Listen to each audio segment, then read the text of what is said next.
They finally fixed the Bizon and increased its damage output by 70%. If you guys were unaware of this, they actually had different multipliers for the left side of the body versus the right side, which we'll check out. But I want to go ahead and explain right here in the patch note. It says, fix an issue with submachine gun echo from Modern Warfare, which is the PP Bizon. And then we have causing right side extremities to only take 20 damage or 27, depending on what part of the limb it was hitting, instead of 34. And I talked about this over on Twitter, but even with that 70% increase, it doesn't make it overpowered, but it does make it actually viable or even top tier viable, depending on how you want to look at it with the different stats. Kind of how the damage profile looked before is if you kind of shot this left side of the body, you'd get 27 to the shoulder, 20 to the forearm, 27 to the thigh, and 20 to the shin. And then if you shot the right side, it was always 34.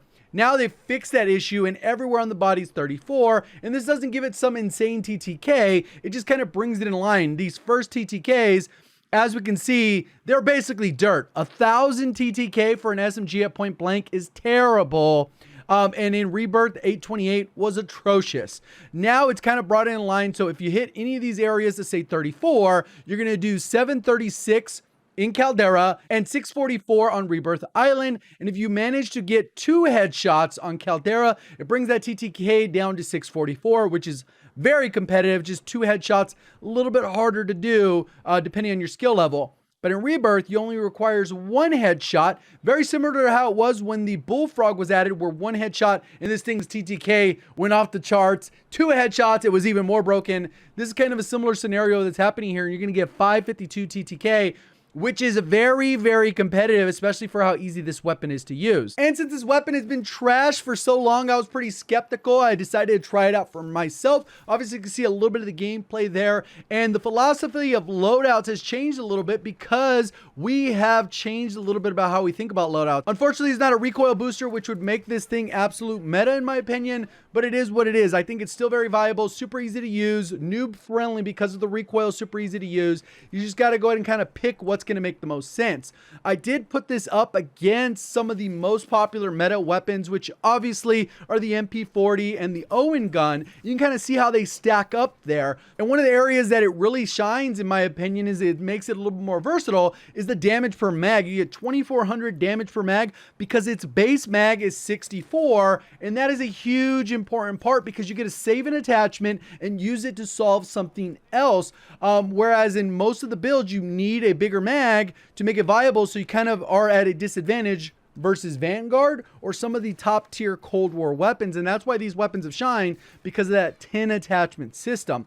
What we can see right here as well is the viable TTK with those headshots in the mix and without. You can kind of see it's pretty balanced there. The strafe speed mobility isn't the craziest, but its bullet velocity is superior, like 30% better than the Vanguard weapons, which struggle in that area. And then the ADS speed is way better. The iron sights, all these different things go into being a little bit easier to use than the Owen gun, which blocks up half of your screen, even if you use that optic trick to lower the gun or whatever the heck you want to do. And while all that being said, it also has a little bit more damage range because this value will go up to 15 meters, whereas with the MP40, it's a little bit shorter than that. And the Owen gun, it's a little bit harder to use, even though the range is right around that same distance. So I would highly recommend trying it out. We'll talk about some different combos for you. And if you're interested in seeing a little bit of a full length gameplay, that's going to be over on the second channel, where I kind of played around with the weapon, had some fun with it, and full length of the gameplay we saw here. So Modern Warfare weapons are typically very slow. To solve for that, we give a little bit faster aim down sight while still maintaining the bullet velocity and damage range with this middle barrel that allows you to have those things while having a little bit slower aim down sight.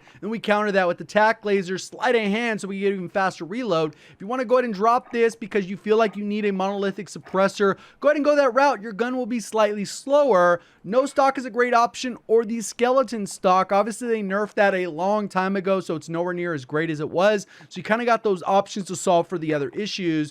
At the end of the day, the skeletal is probably going to be the one that most people go with, just because it'll make the recoil even easier. You can drop the mini reflex. If you like those iron sights and you mainly want to keep it closer and not feel like you're going to get dropped behind something, I mean, you could go the sleight of hand that route, and then you are good to go. You kind of have the build that you really want and need, and then you kind of set up. Let me know how it goes. Appreciate all the support. Thank you for watching as always. Have a great day.